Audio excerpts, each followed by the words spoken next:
Will my heart explode on the carnivore diet? So let's get this out of the way. Yesterday I talked about my lab results. And yes, my LDL cholesterol went up on carnivore by a lot. So if cholesterol causes heart attacks, am I now a ticking time bomb?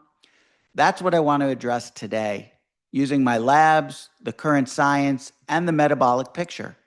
So, welcome to episode 86. Will my heart explode on carnivore? Welcome back to the Obesity Project. My name is Dr. Mark Shankman. I'm an oral and maxillofacial surgeon that has an interest in not only helping your mouth, but also helping the rest of your body. So, let's talk about the labs and let's talk about some of the changes. So, the LDL spike, what actually happened? So, on my post-carnivore labs, several things changed. First off, my LDL-C was 182 initially, and after the 90 days, it went up to 306, which is up 124 points. My ApoB was previously 147, went to 218, which increased and is now considered high. Excuse me. And my LDL-P was 2,632, and went up to greater than 3,500, which is a big, big increase. Now, this definitely looks scary on paper, and most doctors would recommend a statin almost immediately. But let's not treat a lab value in isolation. Let's dig a little bit deeper. So let's talk about the role of LDL and why context is everything. So I mentioned LDL-C and LDL-P.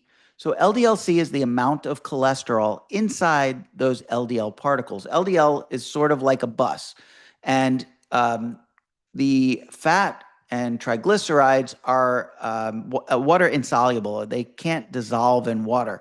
So we have to have shuttle buses that take them around to go to the places they need to go, and LDL is one of those shuttle buses. So LDL-C is the amount of cholesterol inside those LDL particles. Now, the LDL-P counts the number of particles, so the number of LDL particles we have floating around in our blood. ApoB is one of these inflammatory markers. It's really a proxy for all of the atherogenic particles, meaning the particles that are considered to cause atherosclerotic plaques or clogged arteries. So these atherogenic particles are LDL, VLDL. So LDL is low density lipoprotein. VLDL is very low density lipoprotein, and then IDL. But none of these alone predict heart attacks without context. So according to several landmark studies, such as the Framingham Offspring Study, the MESA study, and the Women's Health Study, which all had thousands and thousands of participants, the strongest predictors of cardiovascular risks are high inflammation, so things like CRP or C-reactive protein and interleukin-6 or IL-6, high insulin resistance, low HDL to high triglyceride ratios, small dense LDL particles, and high oxidized LDL, so not total LDL. So let's see how I did when we compare these factors. So HDL, the good, quote unquote, good cholesterol went from 39 before carnivore to over 60, which is a huge increase and an excellent result as a result of the carnivore diet 90 days later. My triglycerides went from 85 down to 86. This drop is an excellent change. And the triglyceride to HDL ratio, which is probably the greatest indicator of cardiovascular disease or predictor of cardiovascular disease, went from 2.2. So we want it to be under 2, ideally. So prior to carnivore, 2.2. After carnivore, 1.2. So it went down to almost a 1-to-1 ratio, which is extremely efficient and effective and showing a lack of cardiovascular risk. So greatly improved. I mentioned C-reactive protein before. My C-reactive protein went from 4.2 down to 3.5, so it's decreasing. These are inflammatory markers, so that's a huge benefit. ESR, or I'm forgetting what the actual abbreviation stands for, but the sedimentation rate it went from 14 down to 10, so decreased inflammation, another good marker. The LPIR score, the insulin resistance score, went from 49, which was very, very insulin resistant, down to less than 25, the lowest reading that the actual lab result can show. So anything under 25 is grouped to the less than 25 group because it becomes very difficult to get an exact measurement. But less than 25 is excellent. It shows, it demonstrates a complete reversal of my insulin resistance. My fasting insulin normalized. My C peptide went from zero point 0.9 to 1.7, which is in the normal range. My A1C improved. It went from 5.6 prior to 5.3 after carnivore. So it shows a decreased, or I'm sorry, an improvement in glucose control. So basically an averaged decrease in the amount of glucose circulating in my blood. The LDL particle size went from 20.7 to 21.4. And the larger the particles, the less risk that there is. So this is another improvement. ApoA went from 108 to 157. This is an increase in basically HDL proteins, and this is a very good sign. So to summarize this, my triglyceride to HDL ratio went under 2, so that's excellent insulin sensitivity or lack of any insulin resistance. CRP, or C-reactive protein, inflammatory markers trended down, so less arterial inflammation, which ultimately is the cause of atherosclerosis in the first place. The LDL particles are just there to try to repair the damage.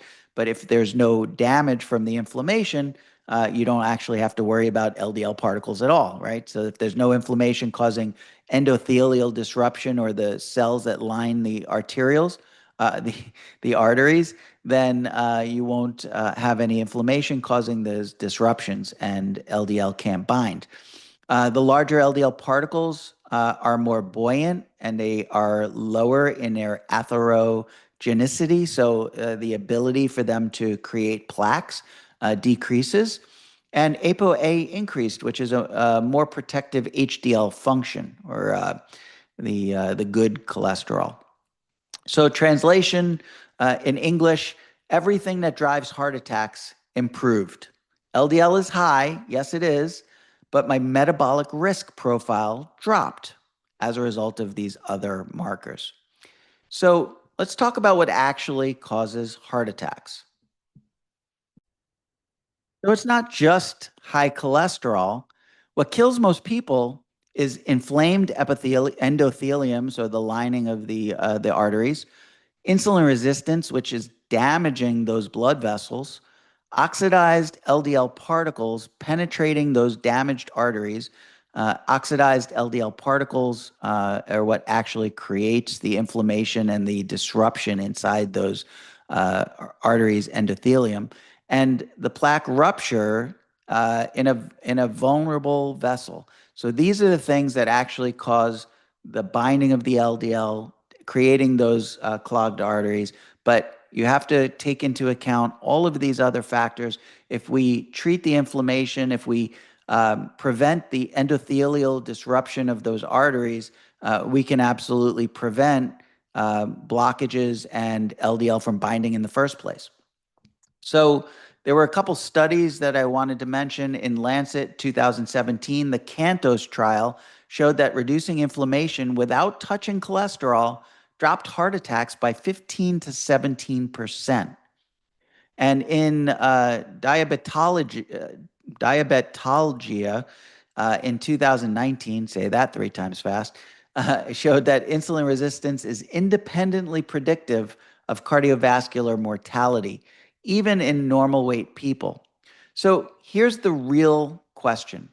Would you rather have high LDL with low inflammation, low insulin, and a good HDL, or have normal LDL with high C-reactive protein, high glucose, and visceral fat? The answer clearly is you'd rather have those elevated LDL levels with low inflammation, good insulin, and good HDL values. So let's talk about why carnivore triggers that LDL jump. So in many lean, insulin-sensitive people on low-carb diets, LDL rises like what we saw in my own lab values. This is called the lean mass hyperresponder phenotype. And so what this means is certain lean people will respond by increased cholesterol, increased LDL. And what you get is you get low insulin, low C-reactive protein, low C-reactive protein, which is inflammatory, high HDL or good cholesterol, low triglycerides, but very, very high LDL markers. So think of it like a highway system. With no carbs, your body runs on fat. That means more fat transport traffic, right? So if you need the fat to deliver, if you need the fat delivered to certain areas, we have to see those shuttle buses. We have to see cholesterol being shipped via these transport systems. And so cholesterol is the truck that's sort of delivering the fuel. So the more trucks does not equal more accidents, right? Especially if the roads, quote unquote, your arteries, are smooth and dry or not inflamed. So again, when you're on a ketogenic diet and you have no carbohydrates essentially, or very few carbohydrates that are being used for energy, and your body runs on fat, so the fat is not soluble in water, which means that it can't dissolve into your blood. And it needs these transport vessels to maneuver those fat particles around, bring it to the liver, bring it to the muscle, bring it to the mitochondria to be burned as energy. And so what we're getting is more of these transport vessels, more of these shuttle buses, more of these cholesterol trucks to move the fuel around. So this makes perfect sense why we see elevation of cholesterol, why we see elevation of LDL. As long as those inflammatory markers are improving, and decreasing, as long as our insulin and insulin resistance is low, as long as those triglyceride numbers keep going down and the HDL numbers going up, we're in very good condition. We're in what I would say is a very low cardiovascular risk. Now, again, as I mentioned yesterday, I'm not a physician. This is just my take on it. This is my opinion and my opinion alone.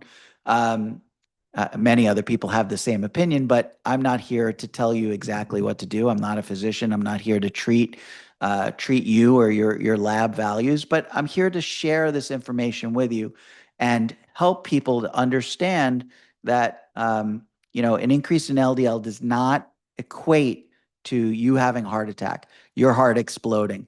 That's not going to happen. There's reasons why these numbers go up. There's reasons why other numbers go down, and you have to understand and you have to take the entire thing in its entirety. And the entire thing in its entirety, that's repeating yourself. But you have to take these things into consideration and put them all into context. So to summarize, this has been episode 86 of the Obesity Project. Will my heart explode on carnivore? What I've learned is, yes, my LDL did go up, but insulin resistance reversed. My A1C dropped out of the pre-diabetic range and into the normal range. All of my inflammatory markers fell. My HDL went way up. The good cholesterol almost doubled. Actually, I think it did, no, almost doubled, 3.3 to 6.0, I believe it was. And triglycerides dropped. And the particle size did increase. So every major cardiovascular risk, except one, got better. I did see an increased number of small inflammatory LDL particles, which I'm hoping over time will continue to decrease. So the number of particles that were small did go up. So that's bad. That's not exactly what we want to see. But the overall LDL particle size did increase. So that is a more buoyant, less atherosclerotic type of LDL particle. So if I judged my risk on one number alone, I'd be on a statin right now. But medicine isn't that simple. We treat people, not just lab values. This is something I learned back in my residency almost immediately. You treat people, you treat disease, you don't treat lab values. So the last thing I'll leave you with, if you're very, very concerned about the LDL going up, like I was, and until I kind of dove into the numbers, but if you're really concerned, then don't worry about the lab values, because elevated LDL and elevated cholesterol is not a disease process, particularly LDL. There's no such thing as hyper LDL-emia, right? There is something called atherosclerosis. And so if you're concerned about developing atherosclerosis and you're worried about clogged arteries, there's a very simple test that you can look for to look for that actual disease process, and that's a calcium score looked at on CT. And so, that needs to be ordered to really kind of rule out the potential for a heart attack. So when I discuss this with my physician, which I'm coming up here in the next week or so, I will discuss getting calcium score to look for those plaques inside my heart. And if there are none, then these values are indicative of the fact that I shouldn't create any new ones. Right? So remember, here on the Obesity Project, we're cutting through the myths and we're getting to the root. Now, make sure to check out episode 87 coming up next time, Why You're Not Addicted to Carbs, Your Hormones Are. And we'll explore the biology of food obsession and why willpower alone simply doesn't work. Thank you so much for watching. Make sure to subscribe. Make sure to hit that bell notification. Like, share, comment. Let's keep the conversation going. If you agree with me, if you disagree with me, perfectly fine. Drop some comments below. Tell me about your experience. Tell me what your lab values did on any kind of diet. Let's keep the conversation going and share all this information with as many people as we can, because we need to realize that LDL is not a disease process, and that it's maybe just an indicator or maybe not even a great indicator.